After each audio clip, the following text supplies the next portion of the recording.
Merhaba. Bugün renklerin tonlarını öğreneceğiz. Ama önce birkaç ayrıntıyla başlayalım. Renk kelimesini öğrenelim. Renk. Mesela sıcak renkler,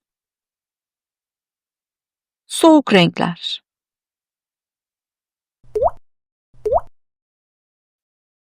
Sıcak ve soğuk sıfatlarını niteleme sıfatları videosunda öğrenmiştiniz.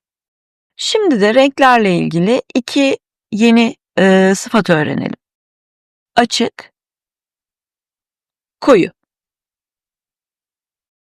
Arkadaşlar, açık aslında birçok anlamda kullanılır. Ama bugün bizi ilgilendiren anlamı renklerle birlikte kullanıldığındaki anlamı. Koyu, açığın zıt anlamlısı. Örneğin açık mavi, koyu sarı.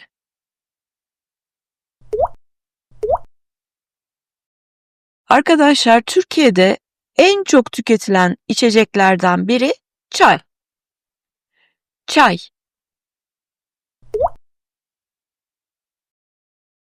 Biz bu sıfatları çay için de kullanırız. Açık çay,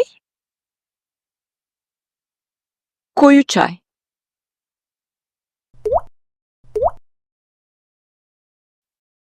Çayın rengi tadını belirlediği için bu sıfatları kullanıyoruz. Bir restoranda çay sipariş ettiğinizde ağız tadınıza göre sipariş vermelisiniz. Çünkü özellikle belirtilmediği sürece Türkiye'de genellikle koyu çaya yakın bir çay gelir ve koyu çayın tadı açık çayın tadından daha ağırdır, daha acıdır. Eğer koyu çay içemiyorsanız ağız tadınıza göre sipariş etmelisiniz. Türkiye'de bazı restoranlarda, birçok restoranda hatta siz sipariş etmeden müessesenin ikramıdır diyerek çay servis edilir. Bu durumda da eğer koyu çay içemiyorsanız gene açık çay rica etmenizde bir sakınca yok. Peki şu sıfatları da öğrenelim. Parlak, soluk, mat, pastel. Örneğin parlak yeşil, soluk pembe, mat gri, pastel renkler.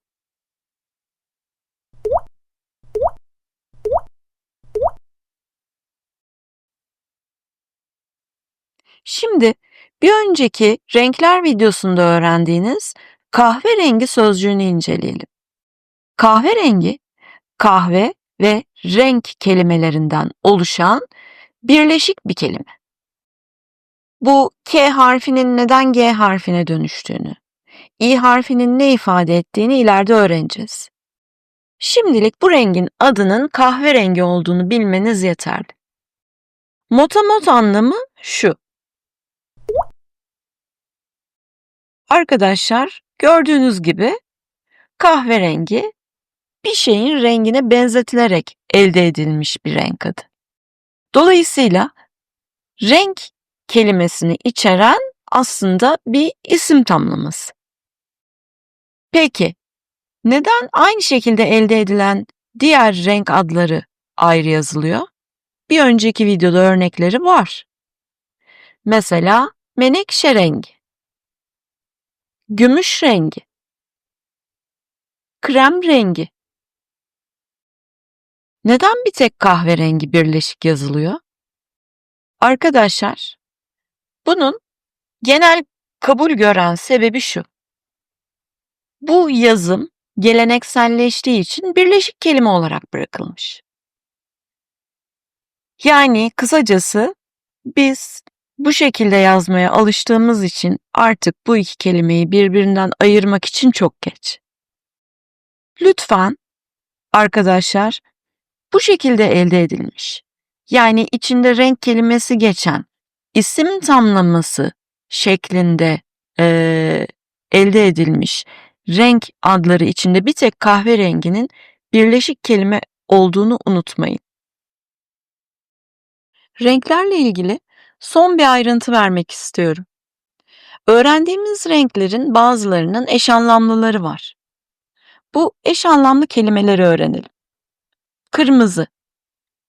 Eş anlamlısı al. Al daha çok edebi metinlerde geçer ve edebi bir anlamı olduğu için bayrağımızdaki kırmızı renk içinde al kelimesini kullanırız. Al bayrak. Veya yanaklardaki kırmızılık için de al kelimesini kullanırız. Al yanaklar. Demek istiyorum ki al kelimesi edebi metinlerde daha çok geçer ama bu tip kalıplaşmış ifadelerin içinde günlük hayatta duyarsınız. Arkadaşlar, parlak, koyu kırmızı içinde Türkçe'de bir kelime var. Kızıl. Kızıl aslında kırmızının eş anlamlısı değil. Ama kırmızı başlığının altında öğrenmek daha iyi. Bakın, bu saç renginin genel adı kızıl. Kızıl saç. Gökyüzünde gün batımında veya doğumunda oluşan kırmızılığı adlandırmak için gene kızıl kelimesini kullanırız. Kızıl gökyüzü. Peki. Turuncu. Eş anlamlısı portakal rengi. Portakal kelimesinin anlamı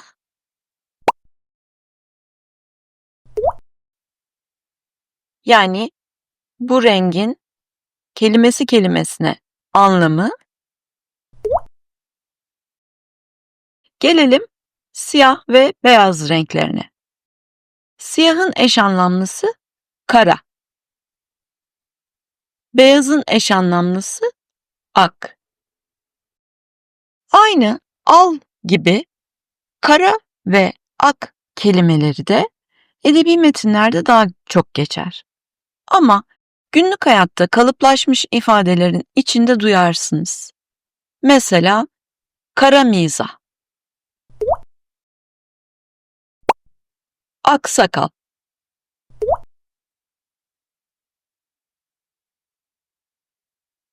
Peki. Şimdi sıra geldi lila rengine. Lila. Lilanın iki eş anlamlısı var. Eflatun, leylak rengi.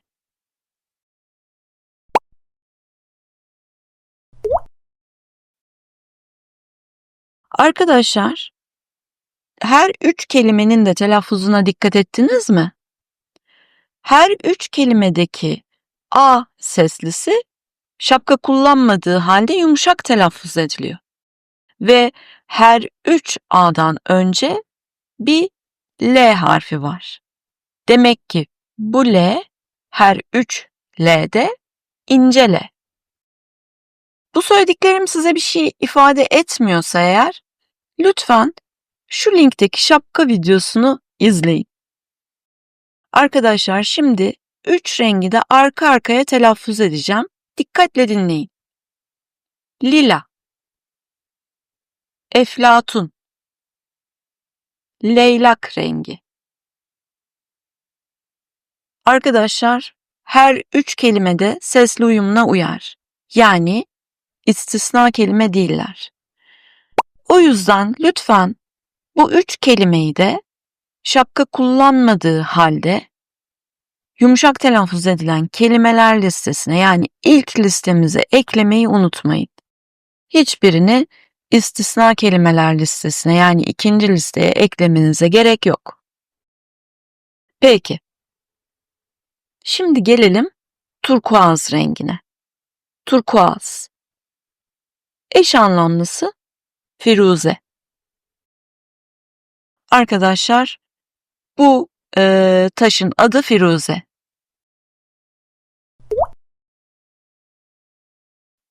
Bu rengin adı da buradan geliyor. Ve firuze kelimesinde i ve u sesleri şapka kullanmadığı halde yumuşak telaffuz ediliyor. Fakat i seslisindeki yumuşama yok denecek kadar az olduğu için siz sadece u seslisine dikkat edin. Bakın, firuze. Bu kelimeyi de lütfen ilk listenize eklemeyi unutmayın. Çünkü firuze kelimesi istisna bir kelime değil. İkinci listeye eklemenize gerek yok. Yani sadece ilk listeye ekleyebilirsiniz. Yeri gelmişken mavi kelimesinin de telaffuzunu bir inceleyelim isterseniz. Bakın, A harfi şapka kullanmadığı halde yumuşak telaffuz ediliyor. Mavi. İstisna bir kelime değil. Zaten istisna olması imkansız değil mi? Bu kelimeyi de lütfen ilk listenize ekleyin. Arkadaşlar sıra geldi. Eş anlamlısı olan son kelimemiz fuşya. Eş anlamlısı çingene pembesi. Evet, arkadaşlar gördüğünüz gibi sadece renkleri öğrenirken bile 5 tane kelimeyi şapka kullanmadığı halde yumuşak telaffuz edilen kelimeler listesine ekledik. Demek ki Türkçe konuşma konusunda şapkanın önemli bir yeri var. O yüzden tekrar söylüyorum. Bu konuyu bilmeyenler veya pekiştirmek isteyenler açıklamada bıraktığım şapka videosunu tekrar izleyebilirler.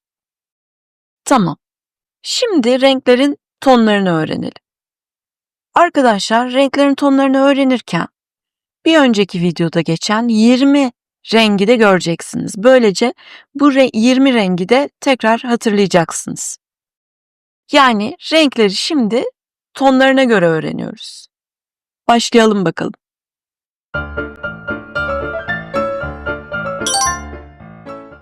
Mavi,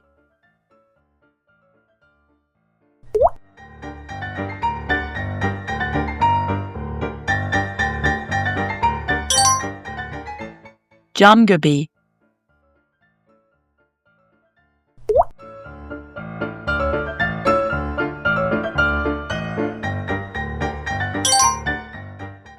turkuaz,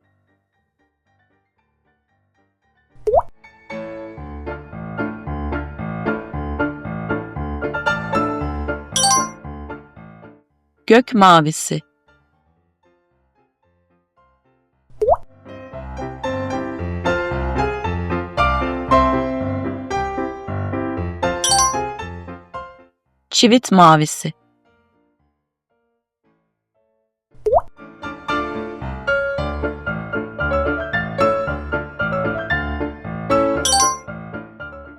lacivert,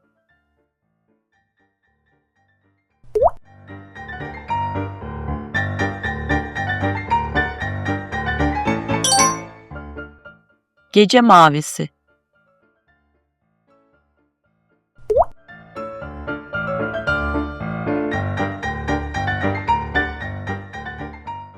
mavi, cam göbeği, turkuaz, gök mavisi, çivit mavisi, lacivert, gece mavisi,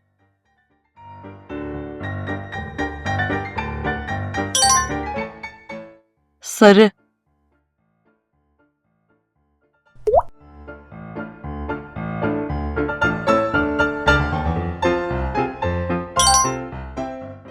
bal köpüğü,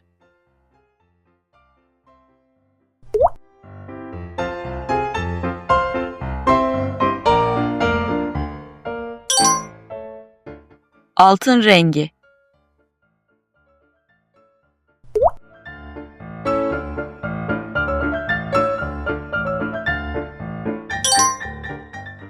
hardal rengi,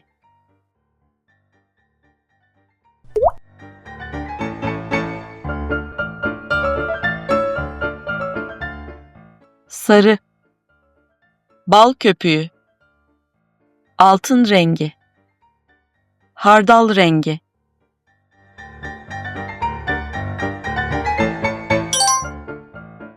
kırmızı,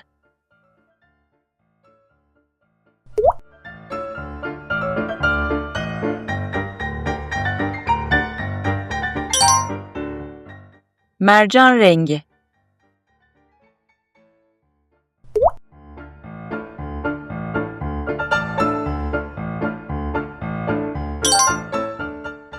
nar çiçeği,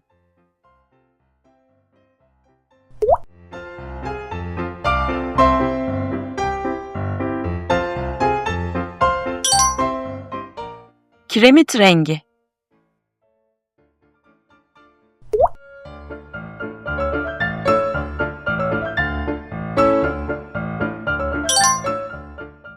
şarap rengi,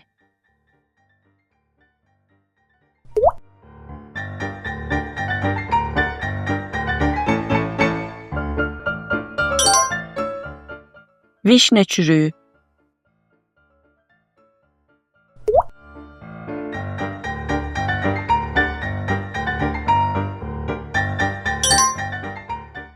bordo,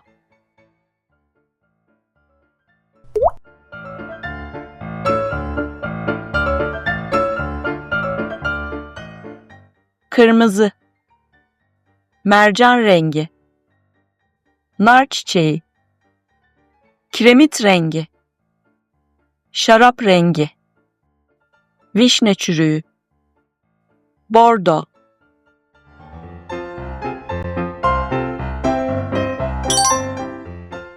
turuncu,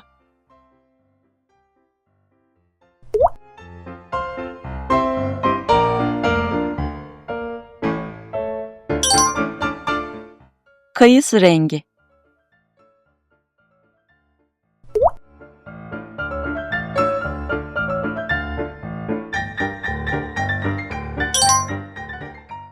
kavun içi,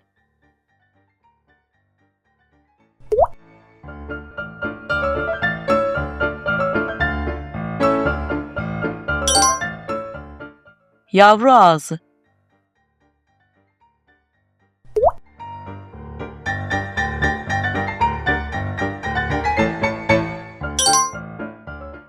somon rengi,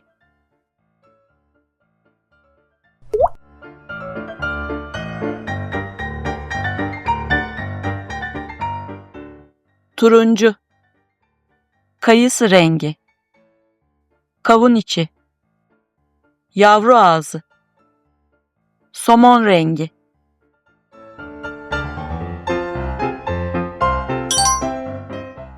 yeşil,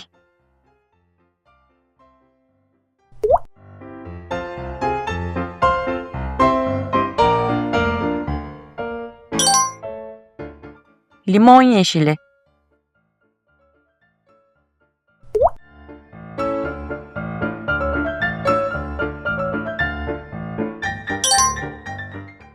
zeytin yeşili,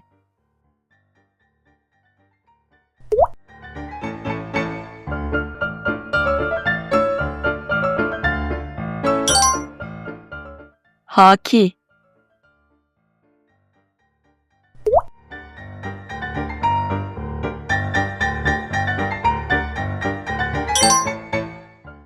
çimen yeşili,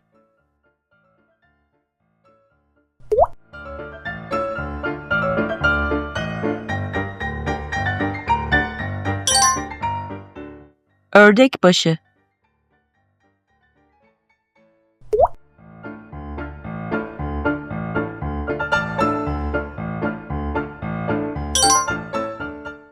nefti,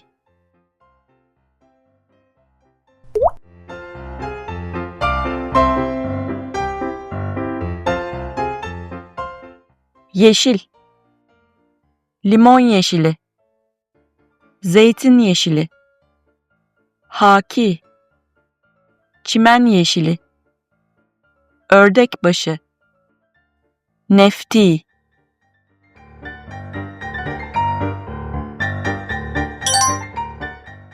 mor,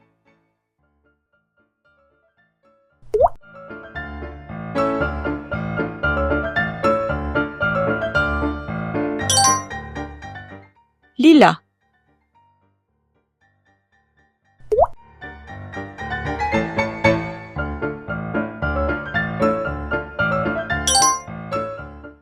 menekşe rengi,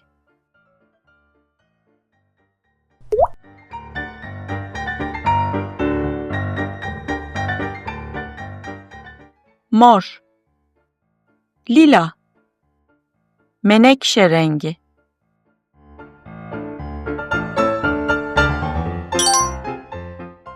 pembe,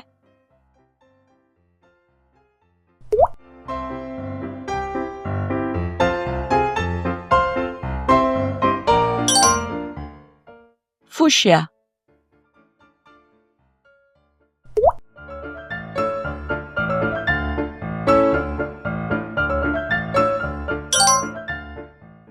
gül kurusu,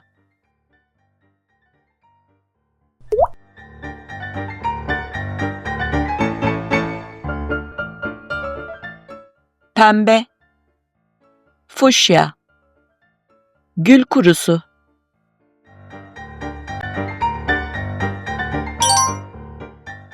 kahverengi,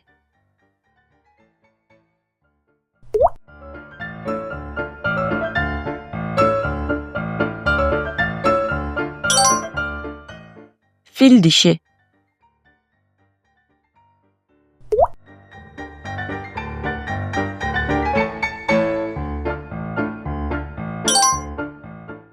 krem rengi,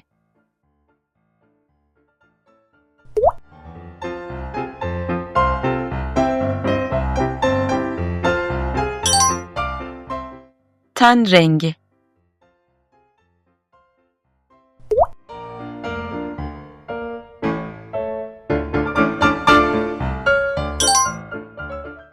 bej,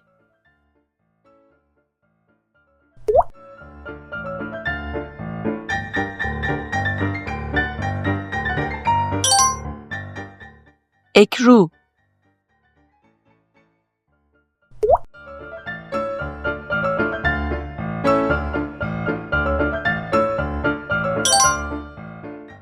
deve tüyü,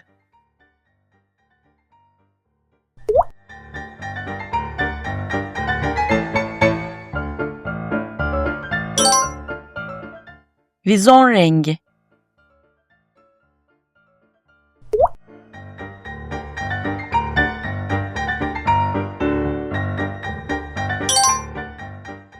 bronz rengi,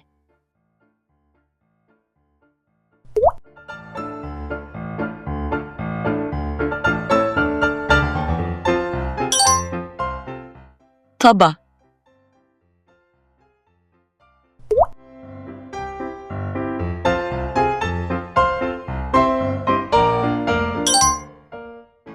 bakır rengi,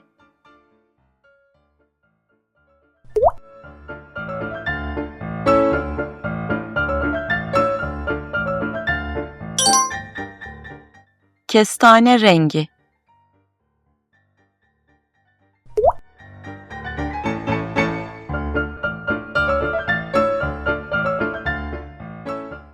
kahverengi, fil dişi, krem rengi, ten rengi, bej, ekru, deve tüyü, vizon rengi, bronz rengi, taba, bakır rengi, kestane rengi,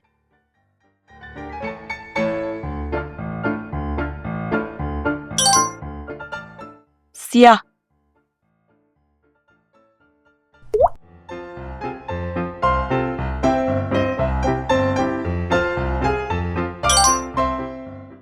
beyaz,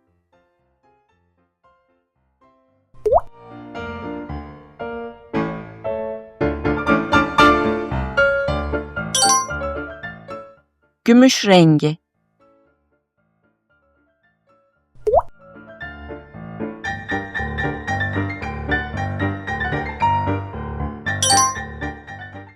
Gri.